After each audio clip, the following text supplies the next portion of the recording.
finalement cette culture moderne et cette mondialisation dont l'un des instruments est la laïcité pourrait être assimilée à la civilisation du Dajjal. Et le Dajjal en islam, c'est une notion qui est tout à fait intéressante. Vous savez que le prophète Mohammed nous a dit: Dieu n'a pas envoyé de prophète sans lui ordonner de mettre en garde sa communauté contre le faux Messie, el Masih et Dajjal. Ce qui est intéressant dans cette appellation, c'est qu'il l'appelle Masih. Il y a une version qui dit Masih et qui comprend l'idée de quelqu'un qui est déformé ou d'une déformation.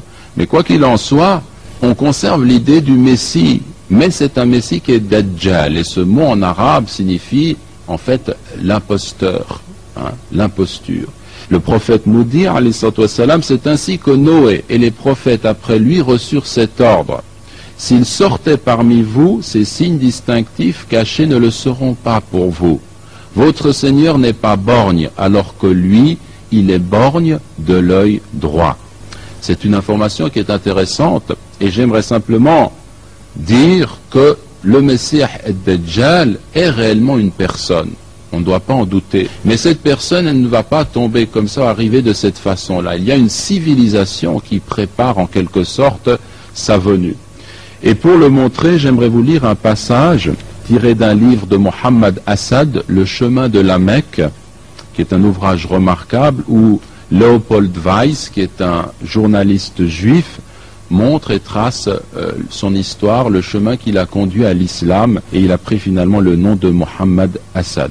Et il nous cite un passage où il se retrouve avec un bédouin et avec un cheikh où il parle de ce thème. Vraiment, ô frère, demande le jeune bédouin avec vivacité, est-ce vrai que tu as été toi-même un Faranji? Donc c'est un terme les européens, c'est-à-dire un européen, car les Faranjis sont à l'origine les francs des croisades. Je fais un signe affirmatif et il murmure: Dieu soit loué, Dieu soit loué. Il guide qui il veut sur la voie droite. Dis-moi, frère, pourquoi les Faranjis se préoccupe-t-il si peu de Dieu? C'est une longue histoire, lui dis-je, et cela ne peut pas s'expliquer en quelques mots. Tout ce que je peux te dire maintenant est que le trompeur et que le monde des Faranji est devenu le monde du Dajjal, le brillant, le trompeur. As-tu déjà entendu parler de la prédiction de notre saint prophète selon laquelle dans les derniers temps, la plupart des habitants du monde suivront le Dajjal, croyant qu'il est Dieu? Alors qu'il me regarde d'un air interrogateur, j'expose avec l'approbation visible du cheikh Ibn Bulayhid la prophétie relative à l'apparition de cet être apocalyptique, le Dajjal, qui sera borgne, mais doué de pouvoirs mystérieux à lui concédés par Dieu. Il entendra de ses oreilles ce qui se dit aux coins les plus éloignés de la terre et verra de son œil unique des choses se produisant à des distances infinies. Il volera autour de la terre en quelques jours, amassera des trésors d'or et d'argent qu'il fera soudainement surgir du sol, fera tomber la pluie et croître les plantes à son commandement, tuera et ramènera à la vie, de telle sorte que tous ceux dont la foi est faible croiront qu'il est Dieu lui-même et se prosterneront devant lui en adoration. Mais ceux dont la foi est forte liront ce qui est écrit sur son front en lettres de feu, négateur de Dieu, kafara, ou kafir. Et ils sauront ainsi qu'il n'est qu'une imposture destinée à mettre à l'épreuve la foi de l'homme. Mon ami, le bédouin, me regarde avec de grands yeux et murmure: je cherche refuge en Dieu. Je me retourne vers Ibn Bulayhid. Alors écoutez bien ce passage. Cette parabole, ô cheikh, n'est-elle pas une description adéquate de la civilisation technique moderne?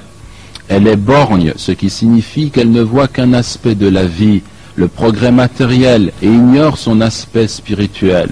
À l'aide de ces merveilles mécaniques, elle rend l'homme capable de voir et d'entendre bien au-delà de sa capacité naturelle et de couvrir des distances illimitées et des vitesses inconcevables. Ces moyens scientifiques peuvent faire tomber la pluie et croître les plantes, de même qu'ils découvrent des trésors insoupçonnés sous la surface du sol. Sa médecine rend la vie à ceux qui paraissent condamnés à mort, alors que ces guerres, avec leurs horreurs scientifiques, détruisent la vie. Et son développement matériel est si puissant et si éblouissant que ceux dont la foi est faible se mettent à croire qu'il y a une divinité en elle. Mais ceux qui ont gardé la conscience de leur Créateur reconnaissent clairement que l'adoration du Dajjal équivaut à la négation de Dieu.